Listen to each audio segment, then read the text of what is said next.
বন্ধুরা, এটি বিহারের একটি গ্রামের গল্প, যেখানে বিজয় নামে একটি ছেলে থাকত।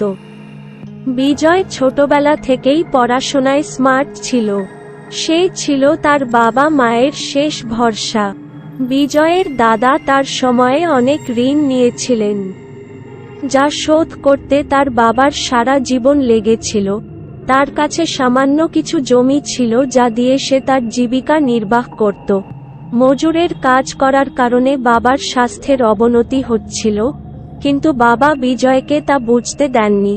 বিজয়কে পড়াশোনায় এত স্মার্ট হতে দেখে তার বাবা মা তাকে সবরকমভাবে সাহায্য করেছিল, কাজ করেছিল যাতে সে বিজয়কে শিক্ষিত করতে পারে। বিজয়ের কলেজের শিক্ষা শেষ হয়েছিল এবং সে তার খরচ মেটাতে একটি ছোট চাকরি করতে শুরু করেছিল এবং একই সাথে সে একজন কালেক্টর হওয়ার প্রস্তুতিও নিচ্ছিল।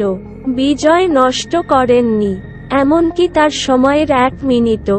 বিজয় পড়ালেখা আর চাকরিতে তার সব সময় ব্যয় করেনি।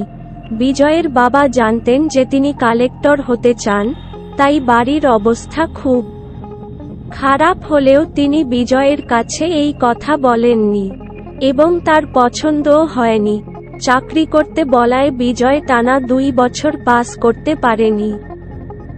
তারপরেও তার বাবা তার বাড়ি ও জমি বন্ধক রেখে বিজয়কে কোচিংয়ে যোগদান করে এবং তাকে চাকরি ছেড়ে দিতে বলে, শুধু পড়াশোনা কর। বিজয়ের বাবা সবসময় তাকে করতে বলতেন। তারা বলতো ছেলে খামার আর বাড়ি ফিরে আসবে, কিন্তু সে আর কালেক্টর হতে পারবে না। আজ সারা বছর পড়ালেখা করে বিজয়ের রেজাল্ট এসেছে, যেটাতে তার ভালো নম্বর নিয়ে পাস করেছে। আজ তার বাবার চেয়ে খুশি আর কেউ ছিল না। মনে হচ্ছিল বিজয়ের স্বপ্ন পূরণ হতে চলেছে, কিন্তু ঈশ্বরের মনে অন্য কথা ছিল। বিজয়ের গতকাল একটি ইন্টারভিউ ছিল এবং সকাল থেকে তার বাবা অসুস্থ ছিলেন। বিজয়ের বাবা ছিলেন বারবার তার মাকে বলছে বিজয়কে না বলতে, এবং সে তার জন্য দিনরাত দুশ্চিন্তায় থাকবে। এখন একজন লোক মারা গেল যার কোলে তার স্বামী মারা গেল, এবং সে তার কষ্ট ভুলে ছেলের জীবনের কথা ভাবছে। প্রতিবেশীরা বুঝতে পারে যে তার স্বামী আর নেই। তিনি সারা রাত এভাবেই ছিলেন, রায় কথা বলতেও পারেননি।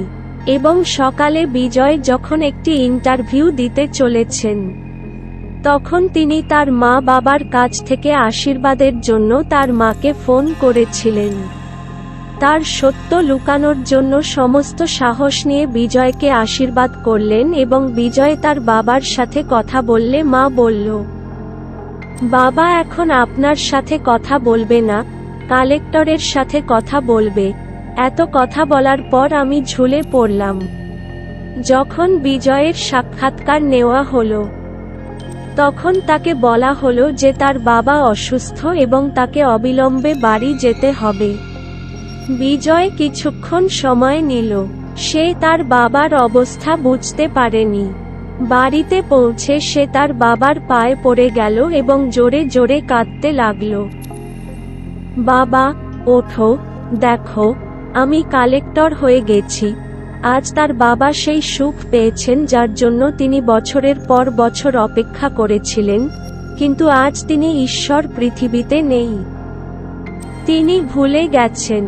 বিজয়ের বাবার জীবনে সুখের কথা লিখতে প্রথমে বাবার ঋণে সারা জীবন মজুরের কাজ করতেন। তারপর ছেলের স্বপ্নে তাকে আবার বাড়ি জমি বন্ধক রাখতে হয়। জীবনে ঋণ নিয়ে আসেন ঘৃণা। বিজয়ের বাবা জীবনে হয়তো কিছুই অর্জন করতে পারেননি, কিন্তু তিনি তার ছেলেকে তার সাথে বসে বই পড়ার মতো সক্ষম করে তোলেন। কিন্তু বিজয়ের মা রাতে তিনি যা করেছিলেন, যা করার তার খুব কম ইচ্ছা ছিল। লোকে বিজয় কালেক্টর হয়ে বাড়ি এলে মা বিজয়কে বললেন, ছেলে, আজ তুমি এত বড় হয়ে গেছো যে হাজার হাজার গরিব মানুষের উপকার করতে পারবে। বাবা এবং আমি তোমাকে সাহায্য করব। আমি সমানভাবে শিক্ষিত ও বুদ্ধিমান নই। তবে আমি নিশ্চিতভাবে জানি যে একজন গরিব মানুষের অনেক অসহায়ত্ব থাকে। তুমি কখনোই কারো খারাপ করো না। শিক্ষা। বন্ধুরা, এই গল্প থেকে আমরা শিখি যে কোন সময় যতই খারাপ হোক না কেন, আমরা অবশ্যই তাদের পরিবর্তন করতে পারি। আমরা কখনোই আমাদের মা এবং আপনার দয়ার প্রতিদান দিতে পারি না, তবে আমরা অবশ্যই আমাদের কাজ দিয়ে তাদের ইচ্ছা পূরণ করতে পারি। আপনি শুনেছেন বিজয়ের বাবার কালেক্টর হতে কেমন লেগেছিল। কেউ কোন পদে আছেন বা জীবনে অনেক উঁচুতে আছেন, কোন পদে পৌঁছাতে অনেক মানুষের পরিশ্রম ও ত্যাগ লাগে। কাউকে যখন 2 মিনিটে ভালো বা মন্দ বলি তখন তার জীবনের সংগ্রাম ভুলে যাই।